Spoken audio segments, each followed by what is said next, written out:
हर हर महादेव. नमस्कार. सखी सोबती या माझ्या यूट्यूब चॅनलमध्ये तुमचं मनापासून स्वागत. येत्या 26 तारखेला म्हणजेच बुधवारी महाशिवरात्र आहे. महाशिवरात्री ही भगवान शिवशंकर आणि माता पार्वती यांना समर्पित आहे. आजच्या या व्हिडिओमध्ये आपण भगवान शिवशंकराने विष का प्राशन केले होते आणि त्यांना नीलकंठ नाव का पडले याविषयी थोडक्यात माहिती पाहणार आहोत.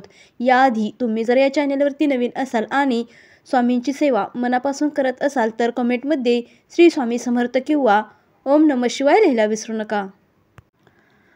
तर महाशिवरात्रीच्या दिवशी विश्वाच्या रक्षणाकरिता महासागर मंथनाच्या वेळी बाहेर पडलेले विष स्वतः भगवान श्रीहरी शिवशंकर यांनी प्राशन केले होते.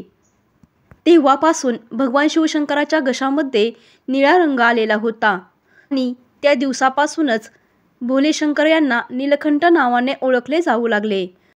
भगवान शिव यांनी विष पिऊन संपूर्ण जगाचे रक्षण केले होते. म्हणून शिवरात्रीच्या दिवशी भगवान शिवशंकराची आराधना, उपवास, मंत्र साधना करून भगवान शिवशंकराचा आशीर्वाद प्राप्त करून घेतला जातो.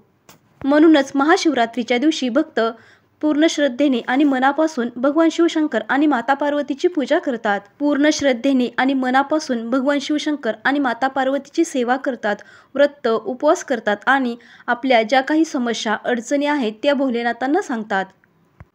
भोलेनाथ हे जेवढे क्रूर आहेत त्यापेक्षा जास्त दयाळू सुद्धा आहेत. त्यामुळे भक्तांच्या मनातील ज्या काही इच्छा मनोकामना आहेत ते या दिवशी पूर्ण करतात. अशा प्रकारे भगवान शिवशंकराने विष प्राशन का केले होते आणि त्यांना नीलकंठ नाम का पडले याविषयी थोडक्यात माहिती मी तुम्हाला सांगितलेली आहे. तुम्हाला जर हा व्हिडिओ आवडला असेल तर व्हिडिओला एक लाईक नक्की करा आणि कमेंटमध्ये ओम नमः शिवाय लिहायला विसरू नका. व्हिडिओला लाईक करा, शेअर करा आणि चॅनेलला सबस्क्राईब करा. धन्यवाद.